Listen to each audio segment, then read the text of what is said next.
आऊज़ु बिल्लाहि मिनश शैतानिर रजीम बिस्मिल्लाहिर रहमानिर रहीम अस्सलामु अलैकुम व रहमतुल्लाहि व बरकातहू। उम्मीद है कि आप सब खैरियत से होंगे।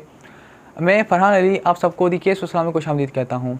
सीरीज़ इस्लाम एंड एथीज़म का आज एपिसोड 7 है, that is the argument from consciousness, denying God you deny yourself. इस चैप्टर के शुरू में हमजा ज़ोरतस लिखते हैं कि उनके father he had the habit of thinking about the profound questions of the life.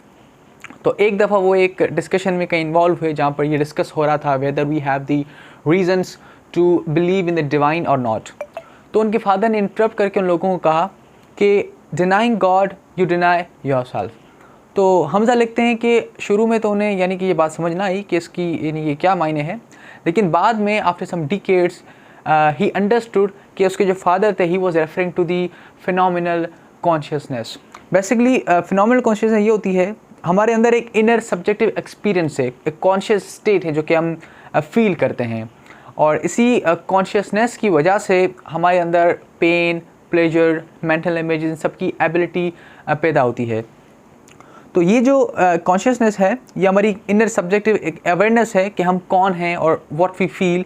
मिसाल के तौर पर मैं एक फेवरेट चॉकलेट अपना खा रहा हूँ या फिर मैं कुरान की तिलावत कर रहा हूँ, तो वो उसके दौरान मेरे अंदर एक सब्जेक्टिव एक्सपीरियंस जो है वो ग्रो होगा जो कि सिर्फ मैं ही फील कर रहा हूँगा। सो मैं अप्रिशिएट कर सकता हूँ कि what it is like for me to be in that particular conscious state. लेकिन ये वो चीज़ है कि कोई और जो है उसको एक्सेस नहीं कर सकता कि what it is like for me to have that particular subjective conscious experience. ज़ाहिर सी बात है दूसरे लोगों के लिए एक दूसरा एक्सपीरियंस होगा। जब वो चॉकलेट खाएंगे या फिर कुरान की तिलावत करेंगे तो कभी वो ट्रूली जो है वो कॉम्प्रीहेंड नहीं कर पाएंगे कि मैं जो है क्या फ़ील कर रहा था उन एक्सपीरियंसेस के दौरान। अच्छा, अगर इवन आप सारा का सारा जो हमारा फिजिकल ब्रेन है उसके बारे में जान लें, जो न्यूरो साइंस है जो कि स्टडी करती है को रिलेशंस को, यानी आपके अंदर जो ब्रेन एक्टिविटी है उसको और यानी कि जो आप कॉन्शियस जो आपका एक्सपीरियंस है आप रिपोर्ट कर रहे हैं, मिसाल तो आप बोल रहे हैं कि मुझे पेन हो रहा है, तो वो ब्रेन एक्टिविटी और उनको जो है रेट करते हैं, ये को रिलेशन होती है।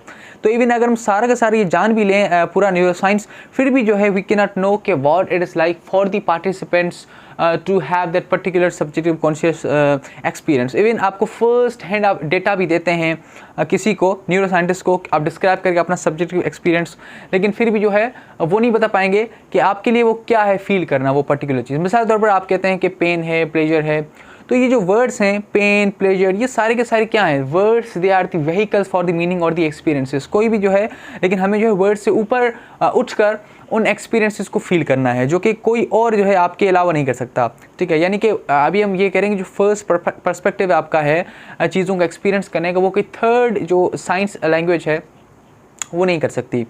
दूसरा इसके अंदर एल्यूसिव एस्पेक्ट ये है कि जो सब्जेक्टिव कॉन्शियस एक्सपीरियंस है, अगर वो, क्योंकि अभी अगर यानी कि कोई एथीस्ट से कहता है कि there is no God and there is no divine, तो इसका मतलब फिजिकल जो प्रोसेस है वो कोल्ड है, वो ब्लाइंड है, वो नॉन कॉन्शियस है। तो हाउ इज़ इट पॉसिबल कि जो सब्जेक्टिव कॉन्शियस एक्सपीरियंस है वो नॉन कॉन्शियस मैटर से निकले? तो वो बताना पड़ेगा वो कैसा निकलता है। सही है, because if I don't have 500 rupees I cannot give you that, or if I don't have ability to raise 500 rupees for you, so वो भी यानी कि सेम ही केस है कि आप जो है कभी भी यानी कि उससे वो चीज़ निकल नहीं सकती, कभी भी नथिंगनेस से कोई चीज़ नहीं निकल सकती है, राइट। तो ये जो है एक इंपॉर्टेंट क्वेश्चन है न्यूरो साइंस के अंदर और जो माइंड फिलोसॉफी ऑफ माइंड है उसके अंदर। तो अभी जो मैंने इश्यूज रेस किए हैं इसको हार्ड प्रॉब्लम ऑफ कॉन्शियसनेस कहते हैं। इसकी डेफिनेशन जो रिसर्चर हैं डैनियल बोर वो बेहतर तरीके से देते हैं। ही सेज के काफ़ी प्रॉब्लम्स, हार्ड प्रॉब्लम्स हैं दुनिया के अंदर, लेकिन एक ऐसा है जिसको वाकई में हार्ड प्रॉब्लम कहा जा सकता है। वो कहता है कि ये प्रॉब्लम है कॉन्शियसनेस का। किस तरीके से 1300 ग्राम या फिर उससे भी ज़्यादा जो नर्व सेल्स हैं वो अपने आप को कंजर्व करके एक ऐसा कैलेडोस्कोप बनाते हैं, यानी कि मुख्तलिफ पैटर्न्स, मुख्तलिफ यानी कि सेंसेशंस, मुख्तलिफ प्लेजर, मेमोरीज और इमोशंस बनाते हैं जो कि जो है इंसान फील करता है। तो ये जो हार्ड प्रॉब्लम है ये अनरिजॉल्व्ड है अब तक। कभी भी कोई भी जो है मटीरियलिस्टिक फिलोसफी या फिर नॉन मटीरियलिस्टिक फिलोसफी इसका जवाब नहीं दे पाई। इवन द बायोलॉजिकल अप्रोचेस है, फिर विल सी कि कैसे। तो ये जो फैक्ट है कि हमारे अंदर एक सब्जेक्टिव एक्सपीरियंस है, ये सिर्फ और सिर्फ by the existence of all aware being से ही डिफाइन हो सकता है, by extension the existence of God. तो ये जो बीइंग है, कॉन्शियस बीइंग, खुदा जिसके अंदर वॉल्यूशन और पर्पस है, इसने फिजिकल वर्ल्ड को बनाया और इसके अंदर ऐसे ऑर्गेनिजम्स बनाए जो कि कॉन्शियस हैं। तो ये जो है उसने उस अल्लाह ने उस परवरदिगार ने इंसान को ये एबिलिटी दी है कि वो अवेयर हो अपने इंटरनल सब्जेक्टिव एक्सपीरियंस से। दूसरी बाकी जो भी एक्सप्लेनेशन है वो सब चीज़ें फेल्ड हो गई हैं बिकॉज वो मटेरियलिस्टिक उनका एक वर्ल्ड व्यू है। तो कभी भी जो है हमें इसका जो हल है वो इससे नहीं मिल सकता। मिसाल के तौर पर आप इमेजिन करें कि शुरू में यूनिवर्स थी और सिर्फ रीअरेंजमेंट ऑफ मैटर था, तो ये कहना कि वो मैटर ने खुद को रीअरेंज किया फिर ह्यूमंस बीइंग बनाया ताकि वो कॉन्शियसनेस को फॉर्म कर सके, it sounds like a magic, है ना। मतलब ये जो है ज़्यादा फेथ रिक्वायर करता है दैन दी रिलीजन इटसेल्फ। सो हाँ, अगर हम ये कहें कि शुरू में एक कॉन्शियस जो है वो बीइंग था, कॉन्शियसनेस था, उसने जो है इस दुनिया के अंदर इंटरेक्शन जो है वो पॉसिबल बनाया फिज़िकल और नॉन फिज़िकल चीज़ों के बीच में। तो इसी तरीके से जैसे कि मैटर कोल्ड है, नॉन कॉन्शियस है, वो कभी भी जो है वो कॉन्शियसनेस को ग्रो नहीं कर सकता, राइज नहीं कर सकता। मिसाल if I don't have as I said 100 rupees, I can not give you that, right. So इसका मतलब मैटर के अंदर वो पोटेंशियल नहीं है कि वो कॉन्शियसनेस को राइज कर सके। तो आप ये आर्ग्यू कर सकते हैं कि जो है वो मैं पैसे कमा कर भी जो है वो 500 रुपये यानी रेज कर सकता हूँ। इसी तरीके से जो मैटर है वो भी अपने कॉम्प्लेक्स प्रोसेस से वो चीज़ कमा कर अर्न करके कॉन्शियसनेस को जो है वो ग्रो कर सकता है। लेकिन ये फॉल्स है। क्यों? क्योंकि एक इंडिविजुअल नॉन कॉन्शियस और एक plus an individual non conscious मिलकर नॉन कॉन्शियस ही बनाएंगे, राइट। कभी भी दो नॉन कॉन्शियस जो यानी कि मैटर भी नॉन कॉन्शियस है, जो कॉम्प्लेक्स प्रोसेस हैं वो भी नॉन कॉन्शियस है, तो मिलकर कभी वो कॉन्शियसनेस जो है वो नहीं बना सकते हैं, राइट। इस तरीके से अगर ये वैसे होगा, मैं कहूँ कि मैं जो है किसी भी लोहे को कितना भी मैनिपुलेट करूँ, उसमें और ऐड करता जाऊँ, आयरन कुछ भी करूँ, वो कभी वुड नहीं होगा, इट विल रिमेन आयरन, ठीक है, लोहा ही वो रहेगा।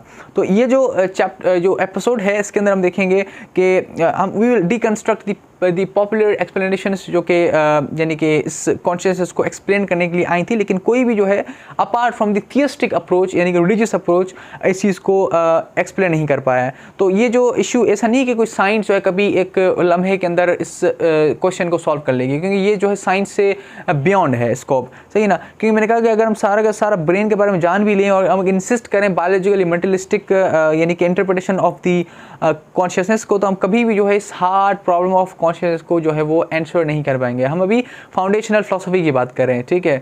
We are not talking about कि वो रिलेशन क्या है क्या नहीं है, सही है ना। हम करेंगे basically where did this consciousness came from and come from and what it is like for an organism to have that particular subjective experience। तो ये वो चीज़ है जो कि कोई भी materialistic philosophy उसको आंसर नहीं कर सकती।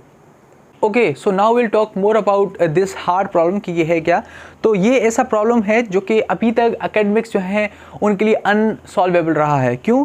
क्योंकि ये जो अप्रोच है यानी कि इसको अप्रोचेस जो डिफ़ाइन करने की कोशिश करती हैं वो सारी की सारी इनएडिक्वेट हैं। इस चीज़ को जो प्रोफेसर क्रिस्टोफ कॉच हैं वो अपनी किताब कॉन्शियसनेस के अंदर इस तरह डिफ़ाइन करते हैं कि यानी कि कॉन्शियसनेस को कि वो क्या है, ये प्रॉब्लम क्या है। वो कहते हैं कि किस तरीके से ब्रेन जो है वो अपनी जो बायो इलेक्ट्रिक एक्टिविटी है उसको सब्जेक्टिव स्टेट्स के अंदर कन्वर्ट करता है, किस तरीके से जो फोटॉन्स है वो मैजिकली ट्रांसफॉर्म होते हैं।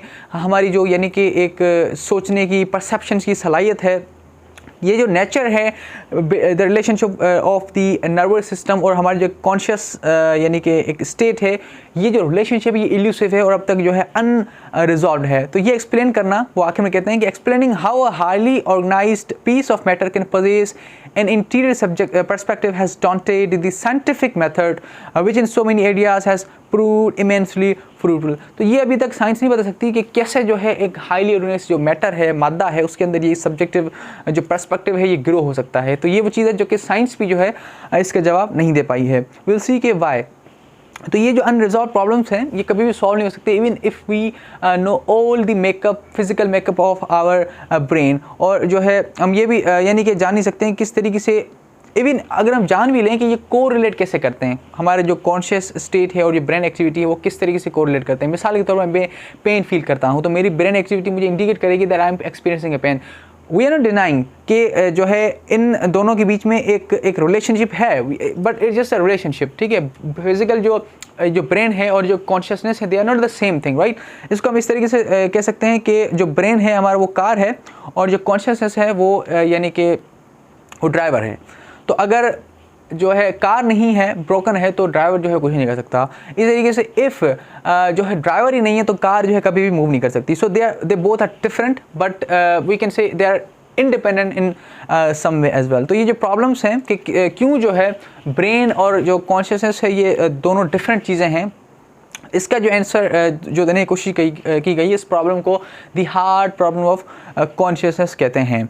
तो ये जो प्रॉब्लम है ये इस वजह से इट कंसर्न्स द फैक्ट कि हमारे इंटरनल एक सब्जेक्टिव एक्सपीरियंस है, और दूसरे अल्फाजों में ये प्रॉब्लम है जो कि हम एक्सप्लेन नहीं कर सकते कि what it is like for a particular organism to have that subjective experience या फिर वो एक स्टेट। तो ये जो चीज़ है ये थर्ड पर्सन जो लैंग्वेज ऑफ साइंस उस तरीके से नहीं एक्सप्लेन नहीं हो सकती। इस चीज़ को प्रोफेसर डेविड कार्मक्स जो है अपनी किताब द कैरेक्टर ऑफ कॉन्शियसनेस के अंदर जो है, या फिर एक दूसरी किताब उनकी कॉन्शियसनेस, तो ये वो कहते हैं कि the really hard problem of consciousness the problem of experience. वो कहते हैं कि जब हम सोचते हैं, परसीव करते हैं, तो एक इन्फॉर्मेशन प्रोसेसिंग होता है, वो जो है उसके साथ साथ एक दूसरा भी स्टेट है, एस्पेक्ट है जो कि सब्जेक्टिव है। ये सब्जेक्टिव एस्पेक्ट एक्सपीरियंस है। जब हम देखते हैं, मिसाल तौर पर हम जब विजुअल सेंसेशंस को जो है वो एक्सपीरियंस करते हैं, तो हमें यानी कि रेडनेस की क्वालिटी को फील करना, या फिर डार्क को फील करना, लाइट को फील करना, या फिर डेप्थ की क्वालिटी को फील करना, तो सारी चीज़ें वो हैं जो कि साथ साथ चल रही होती हैं। इस तरीके से पेन है, हमारे जो है वो ऑर्गेज़म है, मेंटल इमेजेस हैं, ये सारे के सारे इंटरनली कंजर अप हैं। तो आखिर में कहते हैं कि if any problem qualifies as the hard problem of consciousness it is this one. In this central sense of consciousness, an organism and a mental state is conscious if there is something it is like to be in that state. तो यानी कि it is unresolved। इस तरीके से professor जो taurine alter हैं वो कहते हैं इस एक दूसरी डायमेंशन इसमें यानी ऐड करते हैं कि जो हमारी इनएबिलिटी है ये बताने की क्यों जो है फिजिकल प्रोसेस से ये सब्जेक्टिव कॉन्शियसनेस निकलती है। वो कहते हैं कि जिस तरीके से मैं अपने वर्ड्स टाइप करता हूँ, कॉग्निटिव सिस्टम मेरे ब्रेन के अंदर इंगेज है विजुअल और ऑडिटरी यानी कि जो इन्फॉर्मेशन प्रोसेसिंग है उसके अंदर। वो पूछते हैं कि क्यों है ऐसा, क्यों जो है why is any physical event accompanied by the conscious experience, क्यों ऐसा होता है कि साथ साथ हर चीज़ के कॉन्शियस एक्सपीरियंस भी है। तो ये जो प्रॉब्लम्स हैं इसको हार्ड प्रॉब्लम ऑफ कॉन्शियसनेस कहते हैं। वो कहते हैं आफ्टर ऑल सारी की सारी जो फंक्शंस एबिलिटी एक्सप्लेन करने के बाद भी हम ये रीजनेबली इस पर हैरान हो सकते हैं कि why there is something it is like to see letters appear on the computer screen. यानी ये अगर टाइप कर रहा है तो कंप्यूटर स्क्रीन में लेटर्स हैं, तो क्यों ऐसा होता है कि हम एक यानी कि एक चीज़ होती है फील करते हैं उन चीज़ों को देखते हुए, एक सब्जेक्टिव एक्सपीरियंस होता है, तो ये क्यों है।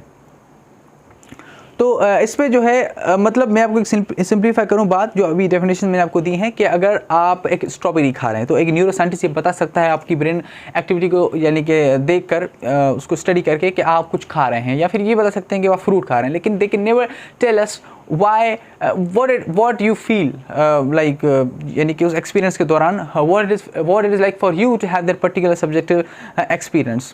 तो ये जो चीज़ है ये वो कभी भी नहीं बता सकते, या फिर ये भी नहीं बता सकते आपको पर्सनल एक्सपीरियंस फर्स्ट प्लेस में होता ही क्यों है, या फिर वो फिजिकल प्रोसेस से कैसे निकलता है। देखें, खुदा को माने ना मानने से जो है कितने प्रॉब्लम्स क्रिएट हो रहे हैं कि हमें नहीं पता कि ये चीज़ें जो है वो खुद ब खुद कैसे हो सकती हैं, क्योंकि अगर करने वाला कोई है ऑल अवेयर कॉन्शियस जिस जो विल रखता है वो करता है तो सही है मामला।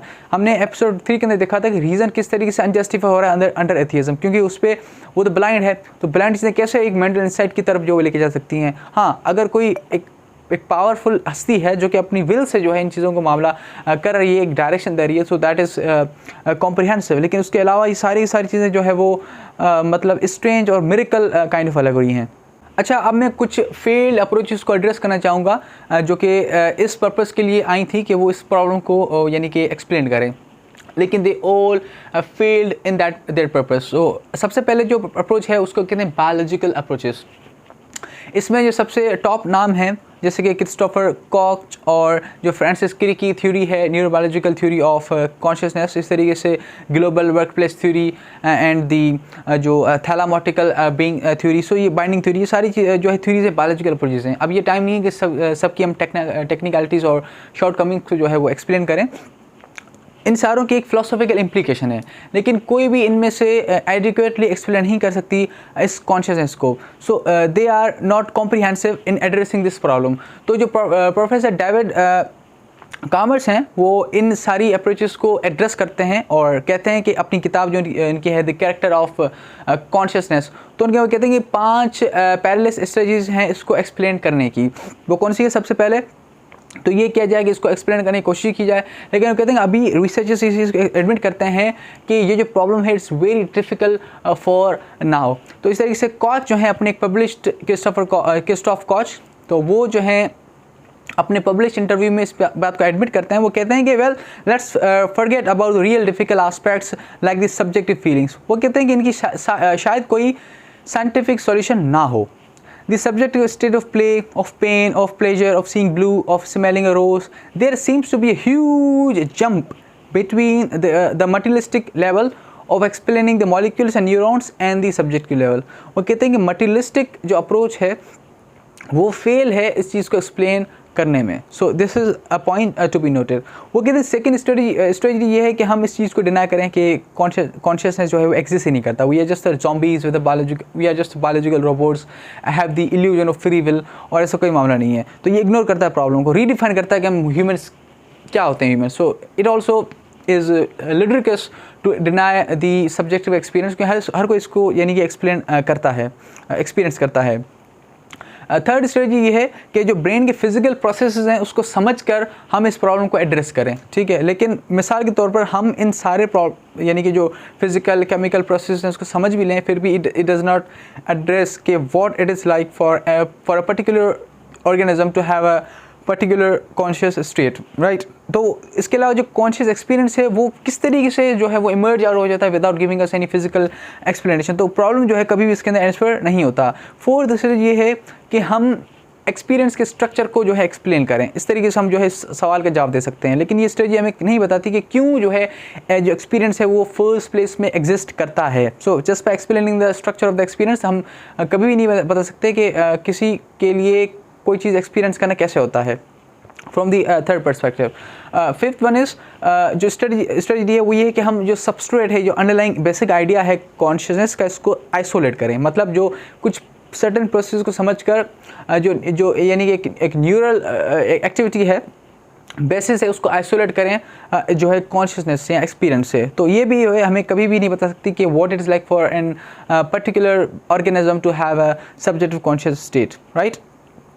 अच्छा, अब मैं दूसरी अप्रोचेस को जो है वो एड्रेस करना चाहूँगा जो कि मटीरियलिस्टिक अप्रोचेस कहलाती हैं। अच्छा, बाकी रिसर्चर्स और एकेडमिक्स को इको करके जो टर्म्स हैं फिजिकलिज्म और मटीरियलिज्म, ये मैं जो है इंटरचेंजेबली यूज़ करूँगा। हालांकि इन दोनों की कॉन्सेप्चुअल डिफरेंस भी है और एक हिस्ट्री भी है, लेकिन दोनों का यानी कि एक वही पर्पस है। तो ये जो अप्रोच है इसमें एक चीज़ है कि ये कॉन्शियसनेस को बिलीव करती है कि फिजिकल साइंसेज के ज़रिए से एक्सप्लेन कर सकते हैं। बट ये हमेशा ये इम्प्लाई नहीं करते हैं कि कॉन्शियसनेस जो है is equivalent to matter, to the bits of matter. अच्छा, इन अप्रोचेस को एड्रेस करने से पहले मैं आपको एक एग्जांपल सामने रखना चाहूँगा, एक कंटेंट सामने रखना चाहूँगा कि जो फिजिकल फैक्ट्स होते हैं वो ऑल फैक्ट्स नहीं होते। They are not the all facts. जो ऑब्जर्वेटरी हमें जो ऑब्जर्वेशन के अंदर चीज़ें आती हैं उनको जानकर भी जो हम सारे फैक्ट्स को नहीं जान सकते। उसके लिए मैं आपको एक एक्सपेरिमेंट पेश करना चाहूँगा जो कि जैक्सन ने किया था, फ्रैंक जैक्सन ने। उस एक्सपेरिमेंट का नाम है द मैरी आर्ग्यूमेंट। उसकी समरी ये है कि मैरी जो है एक रूम में रहती है, ब्लैक एंड वाइट है और कंप्यूटर्स भी हैं ब्लैक एंड वाइट, और वो सारी की सारी इन्फॉर्मेशन दुनिया के बारे में उसके ज़रिए से हासिल करती है। कभी उसने कोई कलर नहीं देखा। अच्छा, अब वो रूम के अंदर जो सारी इन्फॉर्मेशन साइंटिफिक हासिल करती है, क्या होता है कि हम जब ह्यूमन जो है किसी चीज़ को देखते हैं, मतलब ऑल विजुअल परसेप्शन के बारे में जो इन्फॉर्मेशन है शी नोज़ के क्या होता है जब हम किसी भी कलर को देखते हैं, किसी भी चीज़ को देखते हैं। और एक दिन लेकिन फिर भी she is unable to be aware कि what it is like to see a particular colour. उसे ये नहीं पता। एक दिन वो रूम से उसको बाहर जाने की इजाज़त दी जाती है और वो एक रेड रोज़ देखती है। वो देखकर the moment she sees it, वो उसके लिए एक यानी कि उस चीज़ को एक्सपीरियंस करती है और वो उसको अप्रिशिएट करती है। The moment she sees it, उसकी जो नॉलेज है सारी की सारी फिजिकल फैक्ट्स के बारे में उसने जो है उसको प्रिपेयर नहीं किया इस न्यू एक्सपीरियंस के लिए about seeing the red colour. उसको नहीं पता था कि what it is like to see a red colour just by learning all about the physical facts. The moment she sees it she knows it. इसका मतलब है कि नॉलेज सिर्फ और सिर्फ जो है वो उसका ताल्लुक यानी कि फिजिकल फैक्ट्स के साथ नहीं है। आप सब कुछ जान भी लें फिर भी एक सब्जेक्टिव एक्सपीरियंस जो है वो आपके लिए नॉलेज प्रोवाइड करता है, ठीक है। तो इसमें जो है जो कॉमर्स हैं डावर जो है ये एक प्रीमिस बनाते हैं इस मैरी आर्ग्यूमेंट। वो कहते हैं कि Mary knows all the facts, physical facts. Number 2, Mary does not know all the facts, it means physical facts are not the all facts. तो ये डेविड जो हैं इनमें से वो कहते हैं कि जो फिजिकल वर्ल्ड के बारे में नॉलेज है वो यानी कि उसको जो सब्जेक्टिव कॉन्शियस रियलिटी है उसकी तरफ नहीं लेके जाती है। वो एग्जांपल देते हैं जैसे कि रेड को कलर को देखना, तो वो ये इसको जनरलाइज करते हैं इस तरीके से कि कुछ ऐसे ट्रूथ्स हैं कॉन्शियसनेस के बारे में जो कि डिड्यूसिबल नहीं है फिजिकल फैक्ट्स के बारे में। दूसरी पॉइंट, अगर कुछ ऐसे फैक्ट्स हैं जो कि डिड्यूसिबल नहीं है फिजिकल फैक्ट्स, इसका मतलब मटेरियलिज्म फॉल्स है। The conclusion is that materialism is false. तो फिजिकलिज्म या मटेरियलिज्म जो है वो एक्सप्लेन नहीं करता हमारे सब्जेक्टिव कॉन्शियस स्टेट को। इवन हम सारे फिजिकल ब्रेन के बारे में नॉलेज जान भी लें फिर भी it does not lead us to the understanding of subjective experience, या फिर क्यों जो है एक्सपीरियंस वो ब्रेन एक्टिविटी से इमर्ज करता है। तो मटेरियलिज्म जो है इसमें फेल है क्योंकि ऐसे फैक्ट्स भी हैं कॉन्शियस के बारे में जो कि फिजिकल फैक्ट्स से जो है रिड्यूस नहीं होते हैं। तो मेरी आर्ग्यूमेंट पे कुछ ऑब्जेक्शन भी उठे हैं, 3 जो है मेन है, मैं उसको एड्रेस करना चाहूँगा। सबसे पहला तो ये ऑब्जेक्शन है कि हमें नहीं पता चलेगा कि मैरी क्या जानेगी जब वो सारे के सारे फिजिकल फैक्ट्स जान लेगी। ये इसमें जो है प्रॉब्लम ये है कि इट अज्यूम्स कि जो मैरी आर्ग्यूमेंट ये फोकस करता है कि मैरी क्या जानेगी जब वो सारे के सारे फिजिकल फैक्ट्स जान लेगी, बल्कि ये जो है जो आर्ग्यूमेंट है मेरा आर्ग्यूमेंट फोकस करता है इनएबिलिटी ऑफ मैरी कि वो सारे फिजिकल फैक्ट्स जानने के बाद भी उसे नहीं पता कि रेड को कलर को देखना कैसा होता है। सही है। तो anything, so this experiment must focus on what Mary gains by having that particular experience, right? Even if she know all the facts, उसको जो है वो जो है चीज़ नहीं पता थी। दूसरा ऑब्जेक्शन उसको कहते हैं एबिलिटी हाइपोथेसिस। ये अज्यूम करता है कि जो मैरी है उसको न्यू नॉलेज नहीं मिली जब उसने रेड कलर को देखा, बल्कि न्यू एबिलिटीज़ मिली सिर्फ। जैसे एक बाइक होती है उसको हम राइड करते हैं, तो हम जो है बाइक के बारे में नहीं जानते बल्कि एबिलिटीज़ अपनी जो है हमारी ग्रो होती हैं उस बाइक को सीखने में या राइड करने में। तो ये भी फॉल्स है। क्यों? क्योंकि देखें अगर मैरी जो है उसको न्यू एबिलिटीज़ वो हासिल कर सकती है by seeing the red colour, तो वो new it's possible and it is a fact कि वो जो है न्यू नॉलेज भी हासिल करेगी। जिस तरीके से बाइक की एग्जाम्पल थी, अगर कोई बाइक सीखता है तो किसने कहा कि सिर्फ और सिर्फ वो जो है उसको वो एबिलिटीज़ ग्रो होती हैं? ठीक है, वो बाइक के बारे में फैक्ट्स भी सीखता है। मिसाल के तौर पर उसे ये पता चलता है कि भाई जब नीचे जानी है बाइक, ठीक है ना, मिसाल के तौर पर डिसेंट है, तो बाइक के जो ब्रेक्स हैं उसको यानी कि कॉन्स्टेंटली ब्रेक इस्तेमाल नहीं करने, वरना जो यानी कि रिम्स हैं वो ओवरहीट हो जाएंगी। ठीक है, यानी कि जो ब्रेक्स को जेंटली स्क्वीज़ करना है और फॉर द 2 सेकेंड्स ताकि वो सही तरीके से ब्रेक लगे। तो ये फैक्ट है जो कि आपने सीखा, जो कि आप पहले नहीं जानते थे। तीसरा जो ऑब्जेक्शन है जो कि एक स्ट्रॉन्ग चैलेंज है अगेंस्ट दिस मैरी आर्ग्यूमेंट, वो है ब्रेन लॉर का। तो वो कहते हैं कि हम जो मैरी है वो न्यू नॉलेज नहीं हासिल करती या न्यू फैक्ट नहीं हासिल करती उस चीज़ को एक्सपीरियंस करके, बल्कि सिर्फ एक न्यू तरीका हासिल करती है कॉन्सेप्चुलाइज करने का उस चीज़ को जो कि उस चीज़ को जिसके बारे में उसको पहले से यानी कि नॉलेज थी, यानी कि रेड के बारे में। तो वो कहते हैं कि सिर्फ एक ही प्रॉपर्टी है जो कि मुख्तलिफ कॉन्सेप्ट्स को यानी कि राइज कर सकती है, और वो जो कॉन्सेप्ट्स हैं वो हैं फिजिकल फंक्शनल कॉन्सेप्ट और फिनोमिनल कॉन्सेप्ट। तो ये जो मैरी ने जब रेड कलर को देखा फर्स्ट टाइम, तो वो कोई न्यू प्रॉपर्टी एक्सपीरियंस नहीं कर रही थी, न्यू फैक्ट नहीं हासिल कर रही थी, बस सिर्फ डिफरेंट वे था उस चीज़ को कॉन्सेप्चुलाइज करने का, व्हाट शी ऑलरेडी न्यू। तो इसमें जो मैरी है वो कहते हैं कि मैरी ने जो फिनोमिनल कॉन्सेप्ट्स को जो है एक्वायर किया उन फिज़िकल जो फंक्शनल जो यानी कि कॉन्सेप्ट है, यानी कि उसको जो फैक्ट्स पता थे पहले से, उसकी मदद से। So Mary it says that when she left the room, जब उसने रूम को छोड़ा, उसने एक न्यू तरीका जो है हासिल किया उस फिज़िकल प्रॉपर्टी को रिकग्नाइज करने का फिनोमिनल टर्म्स के अंदर। ठीक है, वो जो फिज़िकल चीज़ है वो फिज़िकल फंक्शनल कॉन्सेप्ट है, और उसको देखकर उसने फिनोमिनल कॉन्सेप्ट को जो है वो एक्वायर किया। तो मैरी जो है सिर्फ और सिर्फ फिनोमिनल कॉन्सेप्ट्स को तभी एक्वायर करेगी जब वो रेड को देखेगी, बिकॉज ये कॉन्सेप्ट जो है वो सिर्फ और सिर्फ उसको उस चीज़ को देखने से ही आएंगे। अब प्रॉब्लम इस लॉर की ब्रेन लॉर की स्ट्रेटजी में ये है कि अज्यूम करता है कि ब्रेन जो स्टेट है किसी भी फिज़िकल फंक्शनल कॉन्सेप्ट्स को ऑब्जर्व करके फिनोमिनल कॉन्सेप्ट्स हासिल कर सकता है। This is a assumption. लेकिन ये क्यों करता है, कैसे करता है? ब्रेन स्टेट जो है वो ऑब्जर्व करके किसी भी फिजिकल फंक्शनल प्रॉपर्टी को और उससे फिनोमिनल यानी कि फिनोमिनल कॉन्सेप्ट यानी कि सब्जेक्टिव एक्सपीरियंस वो हासिल करता है। तो लॉर जो है इसका कोई भी एडिक्वेट आंसर नहीं देता। और इन समरी अगर हम इसको ये यानी कि समराइज़ करें तो ये जो क्लेम है कि जी जो फिनोमिनल कॉन्सेप्ट्स हैं वो फिज़िकल फंक्शनल कॉन्सेप्ट से या फिज़िकल कॉन्सेप्ट से जो है वो निकल सकते हैं, ये इनएडिक्वेट ये बताना जो नॉलेज हम गेन करते हैं किसी भी चीज़ को एक्सपीरियंस करके, जिसको सब्जेक्टिव कॉन्शियस एक्सपीरियंस कहते हैं, उसको एक्सपीरियंस की जो हम नॉलेज लेते हैं वो क्यों लेते हैं, और उस चीज़ को ये एड्रेस नहीं कर पाता। सबसे पहली जो अप्रोच मटीरियलिस्टिक अप्रोच एक्सप्लेन करना चाहती है कॉन्शियसनेस को, वो है इलिमिनेटिव मटीरियलिज्म। इलिमिनेटिव मटीरियलिज्म ये असर्ट करता है कि जो हर चीज़ है वो फिजिकल प्रोसेस के ज़रिए से एक्सप्लेन हो सकती है, और वो सब्जेक्टिव एक्सपीरियंस को डिनाई करता है, यानी वो कहता है कि एग्जिस्ट नहीं करता, इज जस्ट द इल्यूजन। क्योंकि वो आर्ग्यू करते हैं जो ब्रेन है हमारा वो न्यूरॉन्स से बना हुआ है, जो कि जिनके अंदर जो है केमिकल और फिजिकल जो है प्रोसेसेस अंडर गो हैं। तो जब हम इन कॉम्प्लेक्स प्रोसेस को एक्सप्लेन करेंगे तो ऑटोमेटिकली हम जो है वो किसी तरह से यानी कि जो कॉन्शियसनेस है उसको भी एक्सप्लेन कर देंगे। वो कहते हैं कि जो आइडियाज़ हैं फोक साइकोलॉजी के जो डेवलप हुए हैं कॉन्शियसनेस को एक्सप्लेन करने के लिए, वो कहते हैं कि ये सारे ख़त्म हो जाएंगे जब न्यूरोसाइंस मैच्योर होगी, और ये तब होगा जब न्यूरोसाइंस जो सब्जेक्ट एक्सपीरियंस को एक न्यूरल एक्टिविटी से रिप्लेस कर देगी, जो कि किसी भी एनाटोमिनल यानी कि टर्म्स के अंदर जो है उसको एक्सप्लेन कर लेंगे। समरी के अंदर ये है कि जो साइंस एक दिन इसको एक्सप्लेन कर लेगी, जिसको हम सब्जेक्टिव एक्सपीरियंस कहते हैं या हार्ड प्रॉब्लम कहते हैं।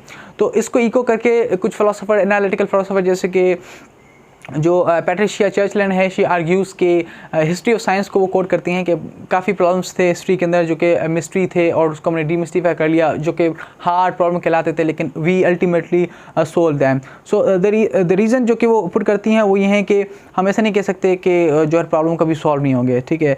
वो मुख्तलिफ प्रॉब्लम्स हैं जो कि जब साइंस ग्रो करती है, इंप्रूव करते हैं अपने नॉलेज को, तो वो यानी कि सॉल्व हो जाते हैं। प्रॉब्लम इज़ दैट ये जो प्रॉब्लम है पर्टिकुलर, इसमें फिजिकल प्रोसेसेस या फिर केमिकल प्रोसेसेस हमें कुछ भी नहीं बताते हैं कि what it is like for a particular organism to have a subjective experience. तो ये इम्प्लाई करता है कि जो इलिमिनेटिव मटीरियलिस्टिक हैं उनके लिए सब्जेक्टिव एक्सपीरियंस यानी कि वो एग्जिस्ट नहीं करता, वो सिर्फ इल्यूजन है। यानी कि ये सिर्फ ये क्लेम करते हैं क्योंकि ये क्लेम करते हैं कि जो मैटर है या फिजिकल प्रोसेस हैं वो एडिक्वेट एक्सप्लेन करने में जो है यानी कि कॉन्शियसनेस को, अब just because they can not, इसका मतलब वो उसको इल्यूजन तस्वर करते हैं, ठीक है। अच्छा, ये इसके अलावा मैटर जो है वो एक्सप्लेन नहीं कर सकता सब्जेक्टिव कॉन्शियस स्टेट को, बिकॉज उसके अंदर वो मौजूद नहीं है। वो मैटर एक कोल्ड नॉन कॉन्शियस चीज़ है जिसमें से कभी भी सब्जेक्टिव एक्सपीरियंस निकल नहीं सकता। ये वही होगा कहना कि मेरे पास 500 रुपये नहीं है लेकिन मैं आपको दे सकता हूँ, या मेरे अंदर एबिलिटी भी नहीं है वो आपको 500 रुपये देने की या दिलवाने की, तो फिर मैं आपको नहीं दे सकता हूँ। तो ये जो है कभी भी इम्पॉसिबल है, हमारी जो एक बेसिक इंट्यूटिव रियलिटी है ये उसके खिलाफ है। अच्छा, इस लाइट में जो एलिमिनेटिव मटीरियलिज्म है इनएडिक्वेट है हमारे कॉन्शियसनेस को एक्सप्लेन करने में हार्ड प्रॉब्लम को, क्योंकि ये बेसिकली इग्नोर करता है what requires explaining in the first place, that is our subjective experience. तो इनके जो कंक्लूजन्स हैं ये एब्सर्डिटी में इस तरीके से हम रिड्यूस कर सकते हैं कि it does not exist, right, we don't have inner subjectivity. हालांकि ये एक फर्स्ट हैंड एक्सपीरियंस है, उसको लीडर केस होगा इसको अगर हम डिनाई करें। तो एलिमिनेटिव जो मटीरियलिज्म है ये पॉपुलर हुआ, जो फिलोसोफर हैं, जो आउटस्पोकन एक एथियस्ट हैं, डेनेट, उनकी जो बुक है कॉन्शियसनेस एक्सप्लेन्ड, तो उनमें उन्होंने कहा कि जो कॉन्शियसनेस है बेसिकली इल्यूजन है and we are just the biological robots जिनके अंदर ये सब्जेक्टिविटी वगैरह एक्सपीरियंस कुछ भी नहीं है। और ये बेसिकली जो चीज़ एक्सप्लेन हम जो करने के लिए निकले थे सब्जेक्टिव कॉन्शियस स्टेट, उसको एक्सप्लेन नहीं करता, ठीक है।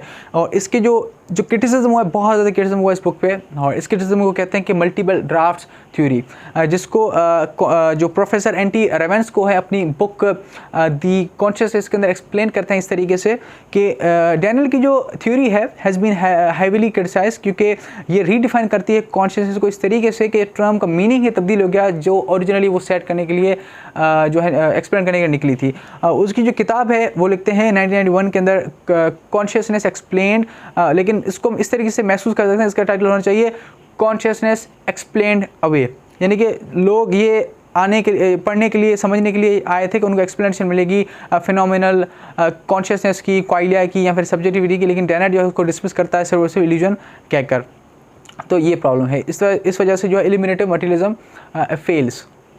दूसरी जो अप्रोच है कॉन्शियसनेस को एक्सप्लेन करने की वो है रिडक्टिव मटीरियलिज्म। तो इसमें और उनमें एलिमिनेटिव में फ़र्क ये है कि ये एटलीस्ट यानी कि बिलीव करते हैं कि सब्जेक्टिव इनर रियलिटी एग्जिस्ट करती है, लेकिन ये असर्ट करते हैं कि नॉलेज गैप है हमारे फिजिकल प्रोसेसेस और जो सब्जेक्टिव कॉन्शियस स्टेट है उसके बीच में, और वो कहते हैं कि मटीरियलिस्टिक प्रोसेस के अंदर ही ये गैप जो है फिल हो सकता है। तो ये बेसिकली यानी कि कहते हैं कि एग्जिस्ट करता है, लेकिन ये जो कॉन्शियस एक्सपीरियंस है ये डिस्टिंक्ट नहीं है, मतलब डिफरेंट नहीं है हमारे फिजिकल प्रोसेस से। बेसिकली इनका मेन जो बेसिस आर्ग्यूमेंट का वो ये है कि एक लिंक है ब्रेन एक्टिविटी और हमारे कुछ सर्टेन फिजिकल यानी कि जो एक्सपीरियंस है उसके बीच में एक लिंक है।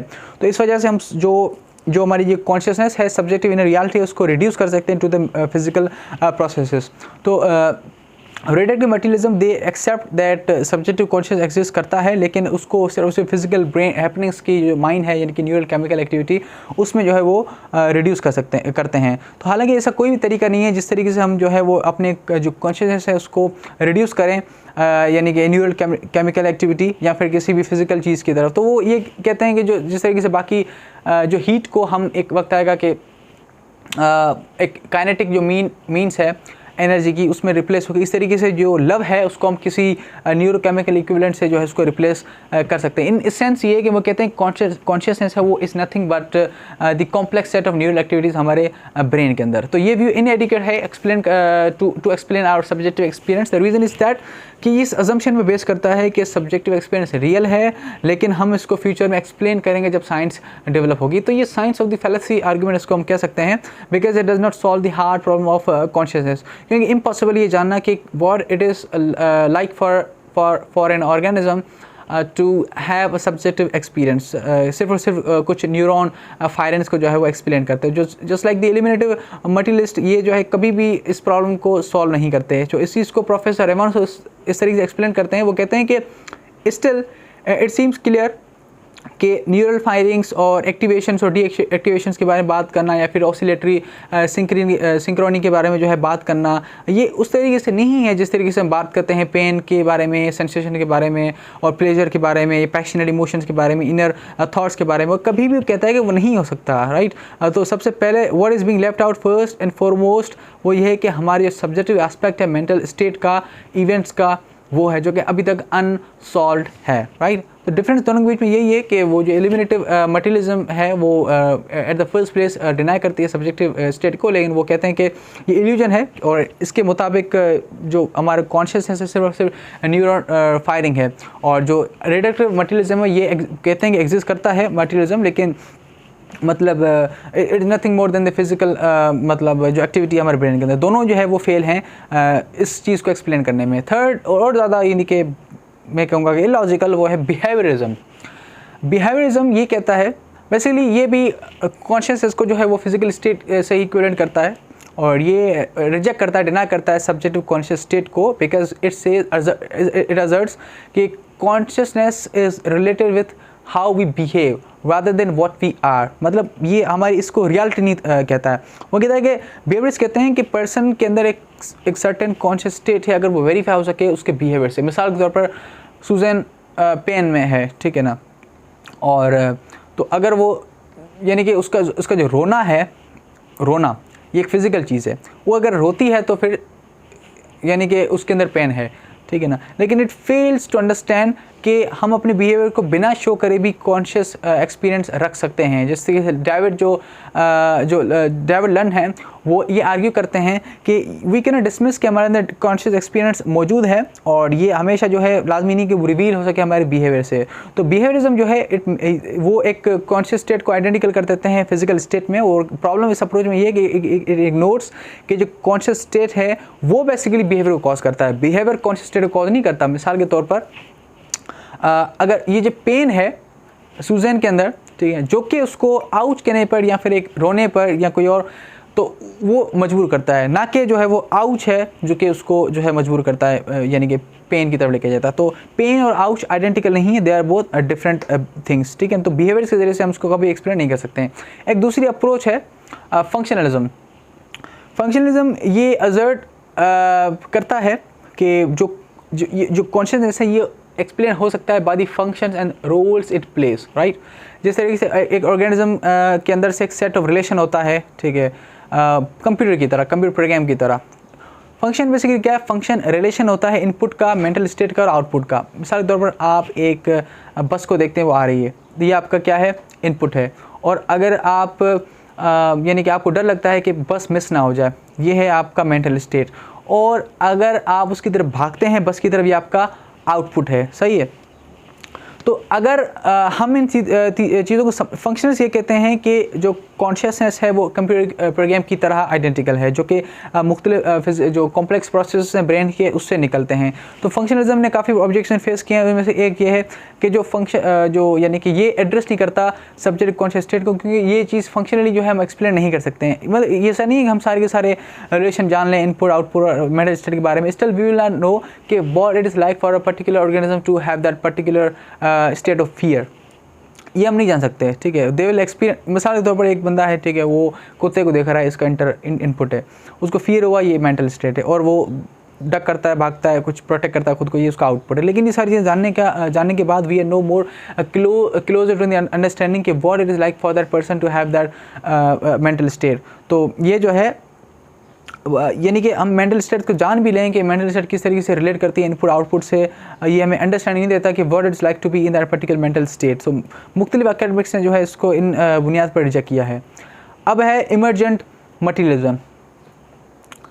इमर्जेंट मटीरियलिज्म जो है ये बेसिकली असर्ट करता है कि इमर्जेंस एक कॉन्सेप्ट है कि चीज़ें जो हैं, प्रोसेसेस जो हैं, वो अपने आप को कॉम्प्लिकेट करती हैं, ठीक है। वो अपने आप को अरेंज करके उनके अंदर कैजुअल कॉम्प्लिकेटेड रिलेशन ग्रो होता है, और उन कॉम्प्लेक्स प्रोसेसेस के बाद एक न्यू फिनोमेना उनमें से निकलता है। जैसे कि हमने एपिसोड 3 के अंदर देखा था कि उन्होंने एक यही इमर्जेंट मटीरियलिज्म का आई थिंक कॉन्सेप्ट था कि जिस तरीके से वाटर होता है, ठीक है, वाटर और हाइड्रोजन और ऑक्सीजन दोनों के अंदर वो चीज़ें नहीं हैं जो कि वाटर के अंदर होती हैं। मिलने के बाद जब कॉम्प्लेक्सिटी हुई, कॉम्प्लेक्स हो गए, उसके बाद एक न्यू फिनोमेना निकला। तो वो कहते हैं कि भाई ऐसा भी हो सकता है कि ये जो है मैटर से ऐसा मिलके जो है वो एक कॉन्शियसनेस निकले। लेकिन बेसिकली मैटर दोनों नॉन कॉन्शियस है। We know that 2 + 1 + 1 = 2, right.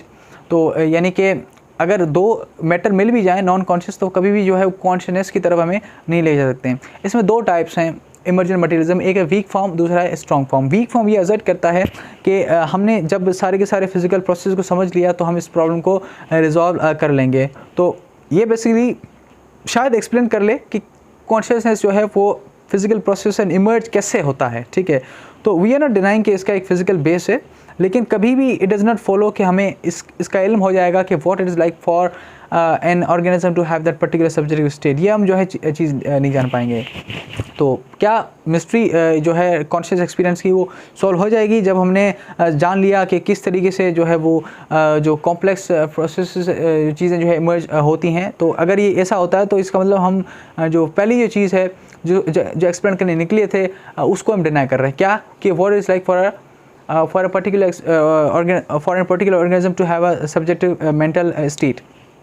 तो ऐसा नहीं है। तो ये मटीरियलिज्म जो है ये बेसिकली वही प्रॉब्लम सफ़र करती है जो कि रिडक्टिव मटीरियलिज्म सफ़र जिसने किया था कि इसकी एक फिजिकल बेसिस हो सकती है without telling us anything about what it is like to have those experiences.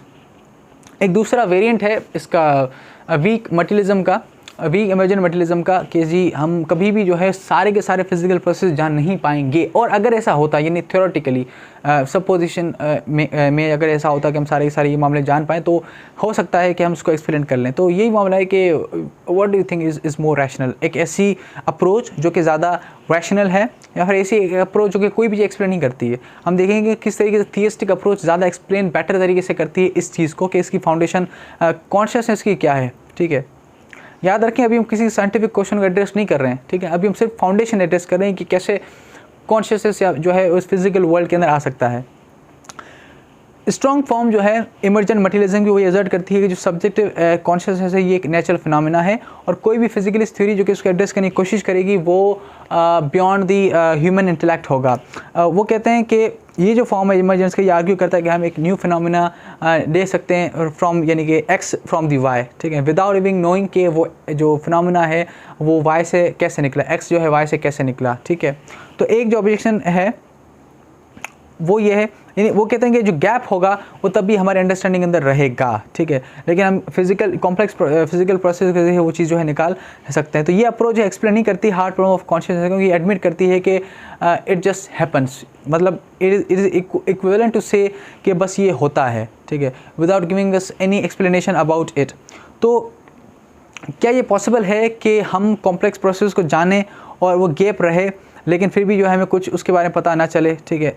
इसके बारे में जो एंटी रेवंसो है वो ये कहते हैं कि अगर हमें कोई इसकी करेक्ट थ्योरी मिल भी जाए तो it would equal what hamsters could make of Charles Darwin's original species even if we put it in their cage. अगर हम एक कैच के अंदर, हैमस्टर्स की कैच के अंदर एक किताब रख लें डार्विन की, तो वो जो उनसे उनको समझेंगे वही हम जो है यानी कि इसके बारे में समझेंगे।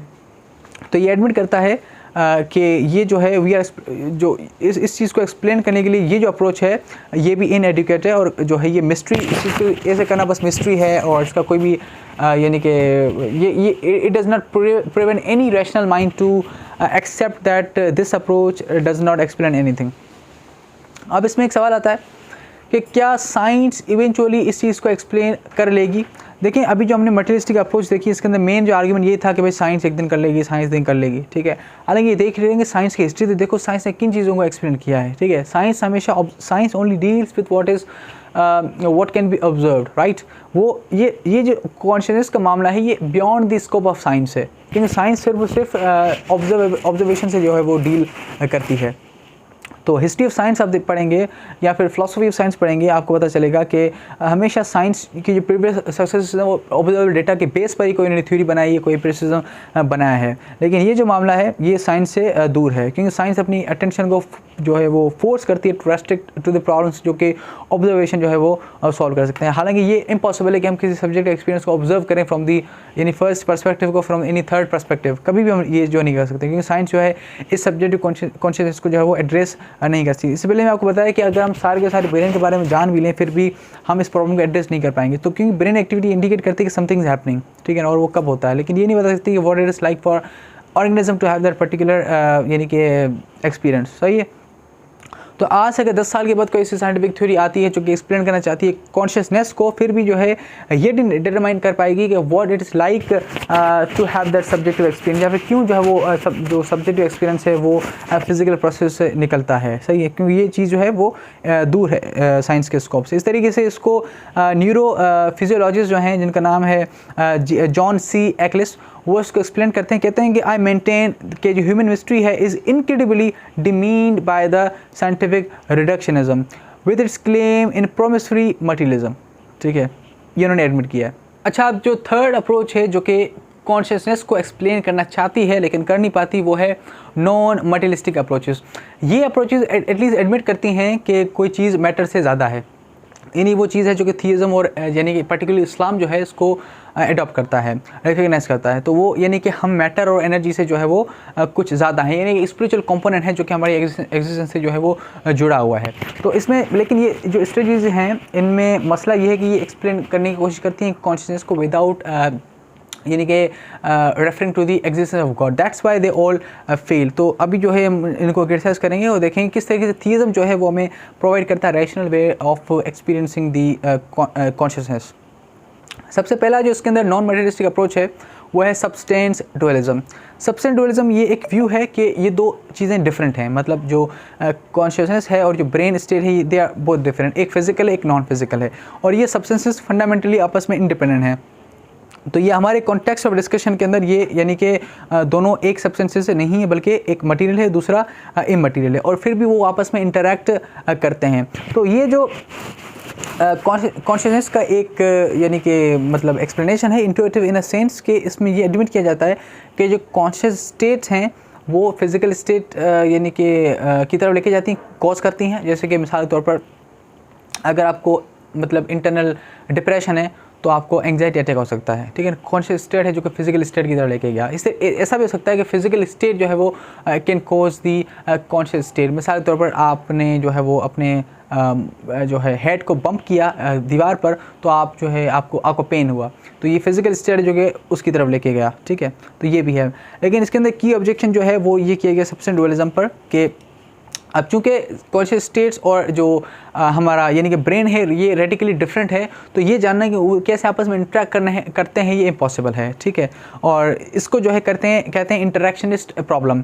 तो फिलोसोफर्स के मुताबिक कोई भी कोहेरेंट अकाउंट नहीं है कि क्यों और कैसे जो है मटीरियल और इमटीरियल आपस में इंटरेक्ट करते हैं। हालांकि ये ऑब्जेक्शन जो है ये फॉल्स असम्पशन पर बेस करता है कि अगर हमें नहीं पता कि एक्स जो है वाई से कैसे कॉज होता है, तो हम ये नहीं कह सकते कि एक्स जो है कैसे कि जो है एक्स जो है वो वाई से जो है कॉज हुआ। हालांकि काफ़ी जो है चीज़ें हमारे पास हैं जो कि मतलब जो कॉज होती हैं, दोनों के बीच रिलेशन है, हमें नहीं पता वो रिलेशन कैसे है, लेकिन फिर वो हम उसको मानते हैं। लेकिन मसला इसमें जो असल है वो सब्सटेंस डुअलिज्म का ये है कि ये एक स्ट्रॉन्ग कंटेंडर है टू दी थियस्टिक अल्टरनेटिव। लेकिन अगर ये मतलब ये अगर इसको हम एक नॉन थियस्टिक अप्रोच में लें तो ये फंडामेंटल क्वेश्चंस को जो है वो एड्रेस नहीं करता है। मिसाल तौर पर भाई ये कॉन्शियसनेस है, ये कहाँ से आया, where did it emerge from, और दूसरा कि ये इस जो है वो कैसे जो है एग्जिस्ट करता है इस फिजिकल वर्ल्ड के अंदर। मोरेवर एक थियस्टिक जो एक्सप्लेनेशन ये बेटर कोहेरेंट अकाउंट देती है कि हाउ दिस फिजिकल और ब्रेन है और नॉन फिजिकल जो यानी कि कॉन्शियसनेस आपस में जो है वो इंटरेक्ट करते हैं। ये हम आखिर में देखेंगे। उससे पहले एक दूसरी अप्रोच है नॉन मटेरियलिस्टिक है, नॉन फिजिकल है, उसको बोलते हैं ईपी फिनोमिनलिज्म। ईपी फिनोमिनलिज्म ये जो कि एक थ्योरी है जो कि ये एजर्ट करती है कि कॉन्शियस स्टेट्स हैं ये डिस्टिंक्ट हैं, डिफरेंट हैं हमारी फिजिकल स्टेट्स के साथ, और जो फिजिकल स्टेट है ये बेसिकली कॉज करते हैं कॉन्शियस स्टेट्स को। और इसमें यानी कि वाइस वैसा नहीं होता, सिर्फ ऐसा होता है कि कॉन्शियस यानी कि फिजिकल स्टेट जो है ये कॉज करते हैं कॉन्शियस स्टेट्स को, और ये मामला इस वे के अंदर हमारे जो कॉन्शियस स्टेट्स हैं ये इनफेक्टिव हो जाते हैं। मतलब it is lucky accident, right. तो पॉपुलर रिजेक्शन में ईपी फिनोमिनलिज्म की ये है कि अगर ऐसा होता तो मेरे हाथ के अंदर जो एक सेंसेशन ऑफ एक पेन है किसकी वजह से, किसी मिसाल तौर पर एक हॉट फ्लेम की वजह से, तो वो कोई भी जो है कैजुअल रोल मेरे हाथ के अंदर कॉज नहीं करता कि मैं उसको हटाऊँ, ठीक है। मतलब इसमें ये बोला जाता है कि जो फिजिकल स्टेट है वो कॉन्शियस स्टेट को जो है वो मतलब कॉज करता है, ठीक है ना, और वो कैजुअली, ठीक है ना, होता है, ठीक है। लेकिन प्रॉब्लम इज़ दैट एक दूसरा इसके दूसरे एग्जांपल समझिए। मिसाल तौर पर आपको एक अनफॉर्चुनेट एक्सपीरियंस होता है, एक ड्रंक कार्ड आपके पीछे भागता है और आप पे जो है वो बोतलें फेंकने शुरू कर देता है। अब आप इसके मुताबिक आप जो है वो डक करेंगे, प्रोटेक्ट करेंगे, नॉट बिकॉज आपके अंदर जो कॉन्शियस एक्सपीरियंस फियर है उसकी वजह से आप जो है खुद को बचाएंगे, बल्कि ये बस जो है एक एक्सीडेंटल आपकी जो डिफेंसिव मूव होगा किसी रैंडम एक्सीडेंट की वजह से होगा। आप जो डक करेंगे, प्रोटेक्ट करेंगे खुद को, ये सिर्फ एक रैंडम एक्सीडेंट की वजह से होगा। आपका कॉन्शियस स्टेट जो है आपको मतलब कॉज नहीं करेगा फिजिकल स्टेट को कि आप जो है मामला कुछ करें, बल्कि जो जैसे मैंने बात की इसमें जो है फिजिकल स्टेट जो है वो कॉज करता है कॉन्शियस स्टेट को, ठीक है। जैसे कि पर ये वही बात है, अगर इसको मान लें तो हमारी पूरी साइकोलॉजी है ये सारी की सारी 2 मिनट के अंदर शटर हो जाएगी। एक पेशेंट जो है, इमेजिन करें एक पेशेंट अपने नर्स को, डॉक्टर को बता रहा है कि मेरे अंदर जो इंटरनल जो डिप्रेशन है उसने एंग्जाइटी अटैक को कॉज किया just because it has nothing to do with it. मतलब ये इलॉजिकल बात होगी, ठीक है ना, कि उसका कोई दोनों में ताल्लुक भी ना हो इंटरनल डिप्रेशन का आपके एंग्जाइटी अटैक से, और आप बता भी रहे हो, ठीक है। तो ये जो है फेल है, इट इज़ यानी कि इलॉजिकल। तो another approach to explain the consciousness is panpsychism. ये बेसिकली ये असर्ट करती है it's identical to the property dualism. तो इसमें ये होता है कि जो सब्सटेंस एक ही है, एक ही सब्सटेंस एग्जिस्ट करता है, उसकी 2 प्रॉपर्टीज़ हैं। एक है उसकी कॉन्शियस प्रॉपर्टीज़ और एक है मतलब एक मटेरियल प्रॉपर्टी है, फिजिकल प्रॉपर्टी, और दूसरी जो है वो नॉन फिजिकल प्रॉपर्टीज़ हैं। तो यानी कि हम नॉन फिजिकल को सब्जेक्टिव कॉन्शियस प्रॉपर्टीज़ भी कह सकते हैं। तो जो ये पैम्पसिज्म है ये असर्ट करता है कि जो मैटर के अंदर एक फॉर्म होता है सब्जेक्टिव कॉन्शियसनेस का। तो इस पर्सपेक्टिव से जो कॉन्शियसनेस है ये इस यूनिवर्स की इंट्रिंसिक प्रॉपर्टी है, और इसका ये एक कैजुअल जो है वो रोल प्ले करता है। तो उसके जो एडवोकेट्स हैं उसमें से डेविड चार्मर्स और जो थॉमस नेगल हैं ये लोग हैं। तो अब चूंकि हर कंपोनेंट के अंदर कॉन्शियसनेस मौजूद है, तो ये सारे इनके मुताबिक कंपोनेंट्स मिलकर, कॉन्शियस कंपोनेंट मिलकर हमारे ब्रेन के जो है वो यूनिफाइड एक्सपीरियंस को जो है वो बनाते हैं, यानी कि ब्रेन की कॉन्शियसनेस को जो है बनाते हैं। अच्छा, इसमें से एक फॉर्म इनका ये है पैम्पसिज्म का कि जो चीज़ों के मैटर के अंदर कॉन्शियसनेस होती है वो इसी तरीके से जिस तरीके से ह्यूमन बींग्स के अंदर कॉन्शियसनेस होती है। और दूसरा एक फॉर्म है वो ये कहता है कि सिर्फ फंडामेंटल लेवल पर या बेसिक लेवल पर जो है उसके अंदर मैटर के अंदर जो है ये कॉन्शियसनेस जो है वो मौजूद है, जिसको प्रोटो कॉन्शियसनेस बोलते हैं। अब इसमें मुख्तलिफ प्रॉब्लम्स हैं। सबसे पहले जो प्रॉब्लम ये है कि हमारे पास कोई भी एविडेंस नहीं है ये क्लेम करने के लिए मैटर के अंदर सब्जेक्टिव एक्सपीरियंस हो, ठीक है। प्रोटॉन, इलेक्ट्रॉन, क्वार्क्स, एटम्स, ठीक है, ये कोई भी जो है हमें साइंस नहीं देते हैं, निशानी नहीं देते हैं कि उनके अंदर कोई सा सब्जेक्टिव जो है कॉन्शियसनेस मौजूद हो, ठीक है, मतलब एक अजीब किस्म की बात है। दूसरा, ये अप्रोच फेल है हमें एक to provide us the evidence और द मेटाफिजिकल और फिजिकल एक्सप्लेनेशन कि कैसे जो है एक मैटर के अंदर कॉन्शियसनेस मौजूद होता है, ये कॉन्शियसनेस कहाँ से आया। और ये जो सवाल हैं इसकी फेलियर की वजह से लोगों ने जो है इसको रिजेक्ट किया, because it undermines any physical और द मेटाफिजिकल एक्सप्लेनेशन। थर्डली, कोई भी एग्जांपल्स नहीं हैं जो कि कॉन्शियसनेस के जो कि फिजिकल यानी कि जो हमारी ह्यूमन बींग्स हैं उससे आउटसाइड कहीं एग्जिस्ट करते हैं except from the human beings. Like एक कॉमन सी बात है कि पेन क्या मायने रखता है अगर मेरे अंदर खुद ही ना हो, आय का मामला ना हो, ठीक है, या फिर एक जो थॉट है उसकी क्या मायने हैं अगर कोई ऐसा ना हो जो कि सोच रहा है। तो ये सजेस्ट करता है, ये सारे जो क्वेश्चंस हैं दे स्ट्रॉन्गली सजेस्ट कि कॉन्शियसनेस सिर्फ और सिर्फ ओनली मेक्स सेंस अगर वो एक यूनिफाइड कॉन्शियस बीइंग के अंदर, ये ह्यूमन बीइंग जो है उसके अंदर जो है ये मौजूद हो, जो कि एक सब्जेक्टिव स्टेट्स को एक्सपीरियंस कर रहे हैं। मैटर कभी भी उस चीज़ को एक्सप्लेन नहीं कर सकता।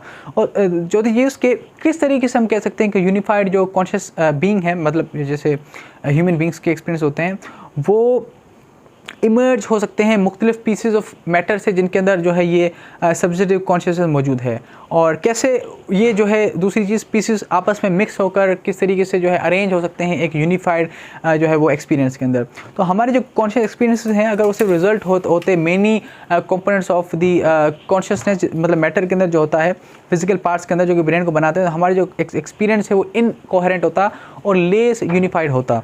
इस तरीके से प्रोफेसर एडवर्ड फ्रेसर इसको इस तरीके से एक्सप्लेन करते हैं, कमेंट करते हैं इस यानी कि यूनिफाइड जो हमारी मीनिंग है किसी भी सिंगल कॉन्शियस एक्सपीरियंस की, कि वो कहते हैं कि ये जो हमारे एक्सपीरियंसेस है ये कोई समेशन नहीं है, कोई मिक्सचर नहीं है मुख्तलिफ डिफरेंट कॉन्शियस एलिमेंट्स का। हमारे एक्सपीरियंसेस के अंदर यूनिफाइड फील है एक, ठीक है। वो कहते हैं, अपना केस प्रेजेंट करते हैं कि जो एक्सपीरियंस है उसके अंदर कोहेरेंट सिग्निफिकेंस या मीनिंग होती है, और जो मीनिंग या जो सिग्निफिकेंस है किसी भी सब्जेक्टिव एक सिंगल सब्जेक्ट ऑफ एक्सपीरियंस की, तो आप सिर्फ और सिर्फ ना ये कि शेप से, टेक्सचर से, एक बुक की कलर से, मुख्तलिफ एलिमेंट से अवेयर होते हैं, बल्कि पूरे बुक से भी आप एज अ होल जो है वो अवेयर होते हैं। सो ये आप हैं जो कि अवेयर हैं उन सारी चीज़ों के, ना कि कोई आपकी न्यूरल एक्टिविटीज़ जो कि उन पर्टिकुलर एस्पेक्ट ऑफ बुक से जो है वो अवेयर हो। सो ये जो है बिल्कुल एक जो है वो मतलब ऐसी बात है जो कि जैसे हॉकिंग ने एक मल्टीवर्स का एक कॉन्सेप्ट दिया था जिसके बारे में कोई सदाकत नहीं है और मूवीज़ ही बनती हैं। अच्छा, अब हम आते हैं एक्चुअल एक्सप्लेनेशन इसकी क्या हो सकती है, कैसे कॉन्शियसनेस यहाँ पर आया, किस तरीके से इंटरेक्ट करता है। God is the best explanation.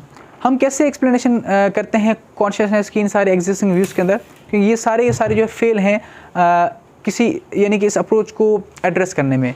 थियस्टिक जो अप्रोच है ये हमें मोस्ट एडिक्वेट एक्सप्लेनेशन देती है। तो ये मोर रीजनेबल है पॉस्टुलेट करना कि ऑल अवेयर बीइंग है जिसके अंदर वॉल्यूशन विल है, पर्पस है, वो ऑथर है, उसने बनाया है कॉन्शियसनेस को, खुद ब खुद नहीं बन सकता, उसकी एक्सप्लेनेशन नहीं है हमारे पास।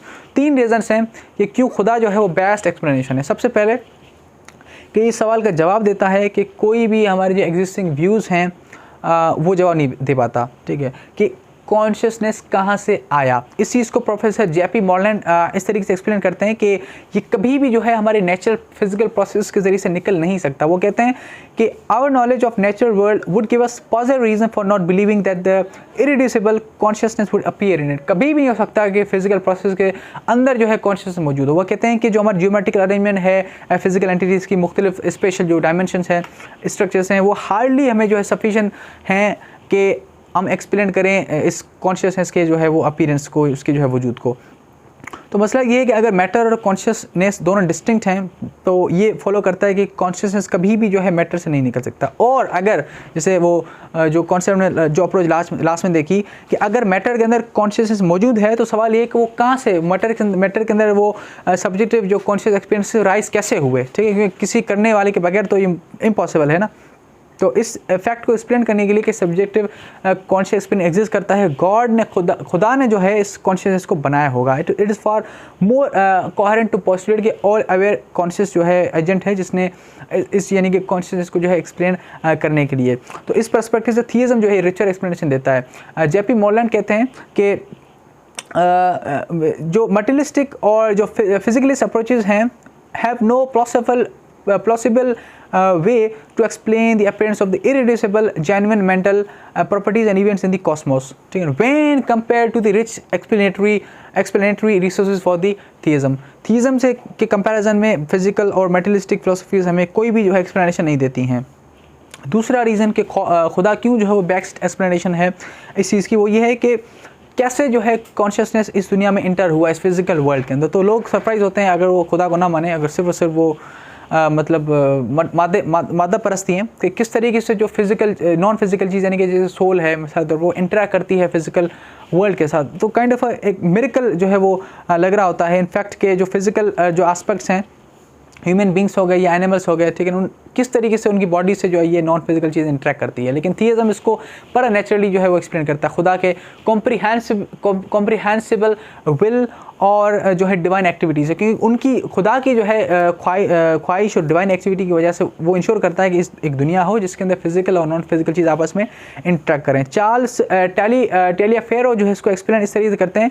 वो कहते हैं कि थियस्टिक व्यू ऑफ कॉन्शियसनेस के अंदर कोई भी ट्रिक या फिर ऐसा कोई separate miraculous act of God नहीं है, वो बल्कि इस यानी कि कॉन्शियसनेस के पीछे वो कहते हैं कि कॉन्शियसनेस जो है फिजिकल कॉस्मोस से इमर्ज होती है खुदा की विल और जो है डिवाइन एक्टिविटी से, ठीक है, कि ऐसी दुनिया हो जहाँ पर फिजिकल नॉन फिजिकल आपस में इंटरेक्ट करें। वो लिखते हैं कि जो रिलेशन है मैटर का, एनर्जी का, कॉन्शियसनेस का और लॉज ऑफ स्पेस टाइम, इन सारी चीज़ों का वो सिर्फ और सिर्फ all stem from overwhelming divine activity, उसके अलावा मुमकिन नहीं है। आप देखें किस तरीके से आहिस्ता आहिस्ता जो रिलीजन इंटेलेक्चुअली जो है जिस तरीके से साइंस और जो जदीद उलूम जो है वो तरक्की कर रहे हैं, थियज्म जो है स्ट्रेंथन होता जा रहा है। तो नॉन थियस्टिक अप्रोच के मुताबिक तो कॉन्शियसनेस जो है सीमिलिंगली मेरेकुलसली जो है जो पॉप अप हो गई इस एग्जिस्टेंस के अंदर, इस दुनिया के अंदर, कोई भी वो फिजिकल एक्सप्लेनेशन में नहीं देती। हालांकि थियज्म जो है इसको इसमें प्रॉब्लम नहीं है क्योंकि ये रियलिटी का जो हिस्सा है उसको जो है इस मामले में थियज्म को कोई भी तरह का जो है वो प्रॉब्लम क्रिएट नहीं होता, क्योंकि खुदा जो है कॉन्शियस है,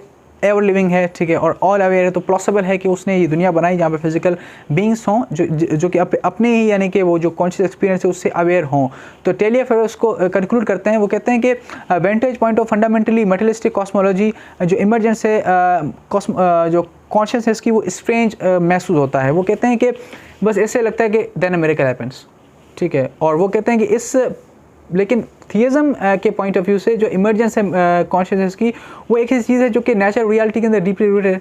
मतलब जो एनिमल और ह्यूमन बीइंग का जो कॉन्शियसनेस है वो कोई आइसोलेटेड स्टेट या फिर कोई मिरेकल नहीं है, बल्कि रिफ्लेक्शन है हमारी जो अंडरलाइंग नेचुरल रियलिटी है उसकी। तो थियज्म जो है एक्सप्लेन करता है interaction between the non physical और जो मतलब मेंटल और जो फिजिकल ब्रेन स्टेट है उसके हवाले से। तो खुदा की विल और पावर जो है वो उसने इनेबल किया इस इंटरेक्शन को इस वर्ल्ड के अंदर, जो कि part and parcel of the reality खुदा ने जो कि बनाई। तो अगर हम कहेंगे शुरू में बिगिनिंग में सिर्फ कॉस्मोस के अंदर से मैटर था तो कभी भी जो है कॉन्शियसनेस एक्सप्लेन जो है वो एग्जिस्ट नहीं कर सकता। लेकिन अगर हम कहेंगे शुरू में एक खुदा था, कॉन्शियस था, उसने जो है ह्यूमन बींग्स बनाए जिनके अंदर कॉन्शियस एक्सपीरियंस हो, तो ये इंटरेक्शन जो है बिटवीन द मतलब non physical mental states and जो फिजिकल स्टेट्स एक सेंस बनाता है। थर्ड, थियज्म जो है एक्सप्लेन करता है हमारी ability to have the subjective experience जो स्टेट्स हैं और जो फैक्ट कि हमारे अंदर एक अवेयरनेस है कि हम जो है फील करते हैं कि क्या होता है कोई चीज़ होना, ठीक है, हम अपने आप को फील करते हैं, कोई एक्सपीरियंस कोई खाते हैं पीते हैं तो फील करते हैं, ठीक है, ये कहाँ से आया, ठीक है। तो वो कहते हैं कि यूनिवर्स जो है was created by the divine creator, ठीक है, ever living all aware conscious। तो ये जो है वो लॉजिकली फॉलो करता है कि उस ऑल अवेयर ने जो है इस इनर सब्जेक्टिव एक्सपीरियंस को जो है वो बनाया। कुरान के अंदर है खुदा जिसके सिवा कोई इला नहीं, वो क्या है, द एवर लिविंग है, यानी वो हमेशा से जो है वो रहने वाला है। इसे कुरान में है कि he is all subtle all aware, ठीक है, हर चीज़ से अल्लाह ताला जो है वो बाखबर हैं।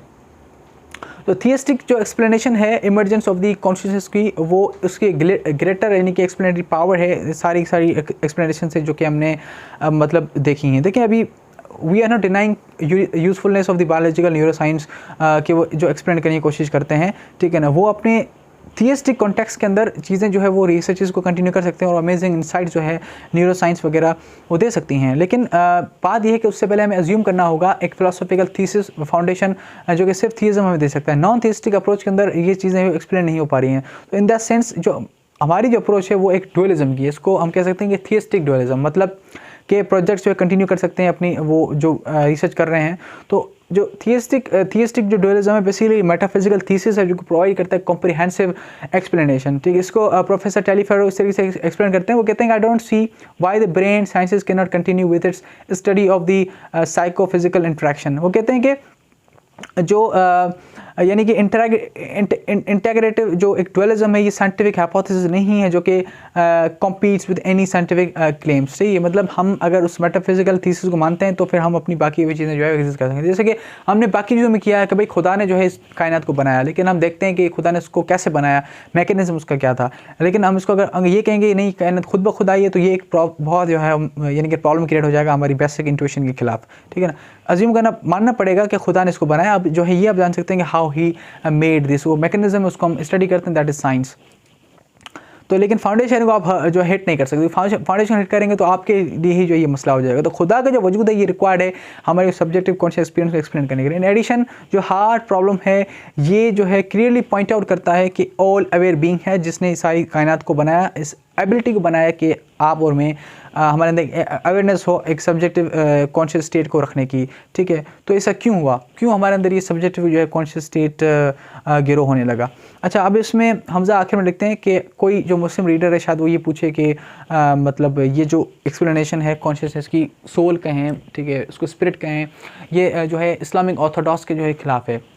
अल्लाह ताला ने कहा है कुरान के अंदर कि जब आप उससे पूछें रूह के बारे में तो कहेंगे रूह अल्लाह के अम्र में से जो है एक है और इंसान को जो है बहुत ही कम इल्म दिया गया है। लेकिन इसमें एक चीज़ है मैं ऐसा करना चाहता हूँ कि बेसिकली इसमें हम जो बात की गई वर्ड्स के अंदर नेचर ऑफ सोल के बारे में कही गई कि आप जो है सोल की नेचर के बारे में नहीं जान सकते हैं, लेकिन इसमें एग्जिस्टेंस ऑफ सोल को माना गया है कि जो है सोल एग्जिस्ट करती है। तो अभी सारे के सारे जो आर्ग्यूमेंट इस एपिसोड के अंदर थे बेसिकली ये सोल क्या है क्या नहीं के बारे में नहीं थे, बल्कि सोल एग्जिस्ट करती है उसकी एग्जिस्टेंस की प्रेजेंस के बारे में सारे जो है आर्ग्यूमेंट्स थे। तो इस्लामिक जो है जो सोर्सेज हैं तो ये बिल्कुल भी कभी भी यानी कि जो सारे आर्गूमेंट्स हैं ऑर्थोडॉक्स इस्लामिक प्रिंसिपल से कभी भी जो है वो कॉन्ट्राडिक्ट नहीं करता। सो टू कंक्लूड कि हमें कंसिडर करना चाहिए खुदा ने जो हमें बताया है कि हम सोचें we should ponder within ourselves, and उस तरीके से हम कंक्लूड कर सकते हैं कि जो है वो अगर खुदा ना होता तो फिर हमारे अंदर ये सब्जेक्टिव एक्सपीरियंस कैसे होता, ठीक है। दूसरे वर्ड्स में by denying God we deny ourselves. जैसे कुरान कहता है कि do they not reflect within themselves, क्या वो अपने अंदर जो है वो देखते नहीं हैं। अफला लतबसिरून, ठीक है, क्या वो अपने अंदर निशानी नहीं देखते हैं और जो है वो गौर फिक्र नहीं करते हैं कि अगर वो ये चीज़ उनके अंदर ना होती, ठीक है, तो फिर अगर खुदा ना होता तो ये चीज़ें कहाँ से उनके अंदर आती। So that was all about episode 7। Episode 8 के अंदर जो हम देखेंगे कि डिज़ाइन यूनिवर्स कैसे है, डिवाइन प्रिसिशन क्या है, किस तरीके से अल्लाह ताला ने इस इंटेलिजेंट डिज़ाइन के ज़रिए से दुनिया को बनाया है। और ये बहुत बड़ा एक यानी कि एक दलील है अल्लाह ताला के वजूद को साबित करने के लिए, the design universe. So till that अस्सलाम वालेकुम, अल्लाह हाफ़िज़, ख्याल रखिएगा अपना।